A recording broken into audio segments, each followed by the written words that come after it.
He is transported through the portal and reaches a place like a forest.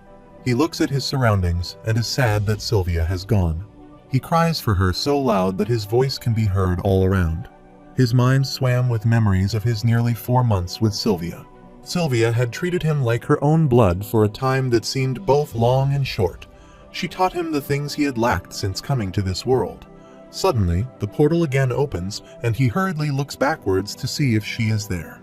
He can hear her voice, and she asks him to listen to her carefully, saying it means she has shown him what she actually is. He observes that she managed to leave a message for him earlier. She says she knows he will be frustrated and is nowhere near ready for the truth. His body is that of a boy who has barely passed 4, and his monocore has already progressed to the dark red stage. As a small parting gift, she has infused her unique will onto him, and his future development as a mage will depend on how well he is able to use her gift. She can imagine what he may be feeling right now: sorrow, anger, and guilt. But she asks him to remember that she may have a family to look out for and a purpose to fulfill in this life. Her only wish for him is to embrace the joys and innocence of childhood and become a man of which both her parents and she can be proud. When his monocore is past the white stage, she will hear from her once more. At that time, she will explain everything. Until then, she bid him farewell and called him King Grey. Arthur is shocked that she knows about his past life and name. After that, questions continued to pester him long after Sylvia's voice disappeared, and he wondered how long she had known about his identity. One thing is sure, he focused only on training for the sake of revenge, and this life would hardly be different from the last one. He can only move forward for now, but first he has to find out where he is. He uses his monocore learned by Sylvia and runs here and there to learn about the place. He reaches for the tree branch and thinks his vision is restricted even with mana, but one thing is clear: he is deep within the Eleshire forest. Even just barely being able to use the mana rotation that Sylvia taught him, he is able to use magic for a lot longer, and he can't help but wonder how he ended up there. Sylvia said that he would arrive near other humans. But no matter how, he will just keep looking around. He is getting pretty good at this tree traveling business. Suddenly, he hears a human's voice from the side, and he turns toward him, thinking they can hopefully take him with them. He goes down from the tree and can see a carriage going to a side. Many people are staying there, and one of them asks others to get ready, and they are only a few days away from leaving this forest. They are elves, and they are talking about a little girl. They have kidnapped her and are talking about selling her. Arthur finds out that they are slave traders and can see an unconscious girl with them.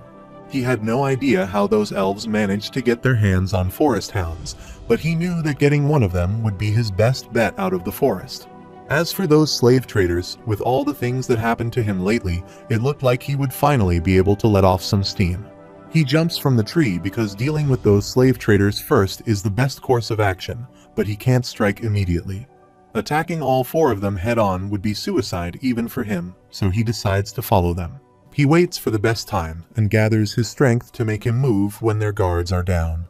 After a few days, he finds out the right time and hits a hound with a walnut shell. The hound starts barking, and a man asks others to shut him up before they wake up everything in the forest. Without a weapon, Arthur's is forced to utilize a technique from his previous life. A technique he is not even sure it would work in this world. One of them goes to the hounds, asks them to shut them up, and gives them a piece of meat.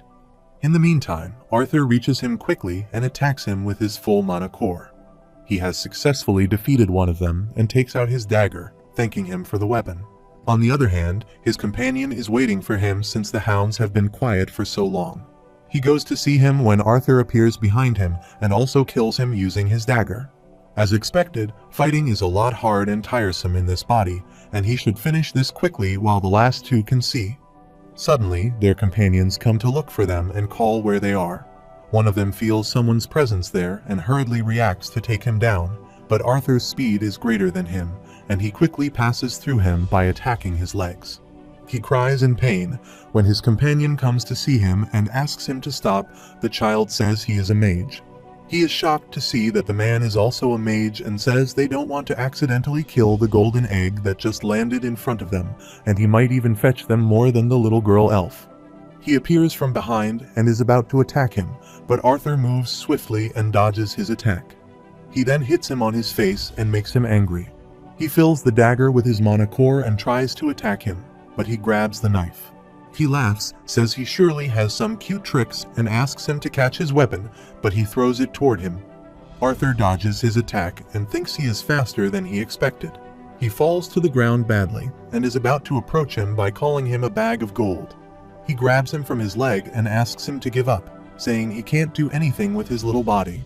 He thinks condensing mana like a blade seems to behave similarly to wind magic in this world, and he tries to use his condensing technique to free himself. He causes an explosion there, and the man's hand burns badly, and he says he will now kill him. Arthur picks up the dagger and appears from behind, and the man says he will kill him, and he doesn't care if he has to sell his corpse. But Arthur stabs the dagger in his neck and kills him too, while one of them is still alive and requests him not to kill him. He looks toward him with fleshy eyes and thinks the little girl also requested them to leave her. He then goes inside and asks her to come outside since they are safe now and she can go home. He then closes her eyes and takes her away from the carriage and the corpses. When they are at a good distance, he takes out her blinder. She thanks him for saving her, and he is about to leave her. She grabs him and asks how she can abandon her in the woods. Arthur says he also wants to go home, and those bad guys won't chase her anymore. Besides, elves are generally safe in this forest, and she replies that beasts are only scared of adults, and she is just a child. Her parents said that kids would get eaten by hounds or tree golems, and he asked her if she knew how long it would take to get to where she lives from there. But he is shocked to hear that she doesn't know where she lives, and he asks her to stay there, and he is going to gather some supplies for them. After that, he salvages what he can for the journey ahead and removes their clothes. He thinks it's a shame they can't take the carriage, but it might be for the best and also frees the hounds. He can only hope the elves have something that can take him back to the human kingdom. He goes to the girl and gives her some clothes he found inside the carriage. She thanks him for the clothes, and Arthur smiles and says they are going home. As they walked in the vague direction she pointed, he learned more about the elf child. Her name is Tesha, and she asks him how he ended up in the Elshire forest. He tells her the whole story, saying that he has just separated from his family and has come from the human kingdom. She asks him if it is true that all male humans are perverts and have more than one wife, and her grandpa has told her that. She then exclaims that there are perverts among elves too, and Arthur asks her if she really knows the meaning of this word. She reveals that she spends much time with her caretakers and grandpa since her mom and dad are busy. They spend a good time there, and Tesha tells him that he will probably be given a mentor to train under once she is awakened. The education system seems a bit more undiscriminating in Elenoir if everyone's assigned a private mentor upon awakening. At night, they cook a rabbit for dinner, and she asks him what happened to those bad guys who took her. He replies that they ran into a rather unfortunate accident. She asks him if they will try to find her again, and he promises her that they won't ever see them again. After some time, Arthur asks her to get some sleep, and he will keep guard outside. After that, he thinks he wants to use this time to figure out what this will Sylvia left for him. Tesha comes to him and asks if he is sure he doesn't need a night of sleep. He replies that he isn't sleepy, and Tesha goes inside sadly. She says beasts will more likely appear if they notice him out there because they will see he is a kid. Therefore, she proposes that he should keep guard inside the tent, and Arthur observes that she is scared. She again clarifies to him that this is for their safety, and not because she is scared. He asks her to sleep, and after some time she falls asleep while he sits there. He also fell asleep for a moment, and after that they continued their journey, with unfamiliar surroundings and time quickly passing as the only indicators of their progress. After Tesha's initial desperation and fears had passed, it was obvious she had no idea how to interact with him. He will admit that worries about his family and impatience to get back home didn't leave him in the best mood, but he has to fulfill a responsibility before going home.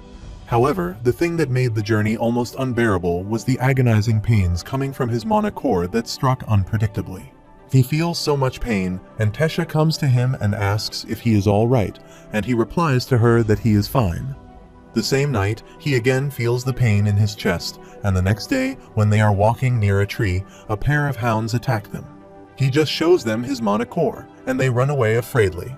The pain comes to him more frequently, and he doesn't tell Tesha because she will be only worried. At night, he gets a good night's sleep, thinking it may relieve his pain. Days passed and Tessis appeared to recognize more and more of their indistinguishable surroundings. However, their pace slowed as Tesha's body couldn't keep up with the toll of constant travel. She is so tired that she starts crying, so he carries her load too. As for him, despite strengthening his body with mana, the pains continued to grow, and it became harder to hide them from the worried elf. She rushes toward him and asks what has happened to him, and he makes an excuse, saying that he needs to go to the bathroom. The next morning, she asks him permission to call him Art, just like his family does, since they are close friends now. Arthur says he doesn't mind if she calls him Art, but she thinks he is being rude. So he respectfully says he would be most honored if Tessai could refer to this humble countryside boy by Art. She says he is talking like an old man, and Arthur says it is better than being a crybaby who can't even pee by herself without her surrounded by him with his closed eyes and ears shut. She shouts at him and asks him to shut up. Suddenly, she tells him that she sees something, and Art also sees something too. He sees moss, leaves, fog, trees, and many trees. He thinks despite their mental age gap, they had gotten very close. After that, she taps many trees and tells him that they have finally arrived at her home. A portal opens there, and she calls Art to follow her, and they will enter her home. He enters the gate, falls to the ground, and thinks he hates these teleportation gates. Tesha asks him to wake up since they have reached there. He is shocked to see a big kingdom in front of him, where there are many elves. Pristine was the only word that came to his mind after watching this, and even that didn't do the scene in front of him justice. Suddenly, a green wind appears in front of him, and he takes out his dagger, thinking they are about to attack him. But they are guards who welcome the royal princess in the kingdom. Art asks her if she is the princess, and she nods while bluffing. One of them says they arrived as soon as they noticed the royal teleportation gate had been used. In the meantime, the king and queen also reach there and inquire about her health. The king's name is Alduin Iralith, and the queen's name is Muriel Iralith. Virian Iralith is a name noted in every history book, and he was the former king who led the last war against the humans of the Sapin Kingdom. He is scared to see them, so he looks at Tesha affectionately and asks her to go and greet her parents. He wonders if his mother and father will react like this when they see him. The king bows before him and thanks him for helping their daughter, and as a small gesture of gratitude for helping Tesha arrive home safely, they request him to accompany them to their home. He says he can rest and then tells them what happened there. Art notices his tone is gentle, but his eyes show that this isn't an offer but an order. He bows before them and says he is honored by getting their request.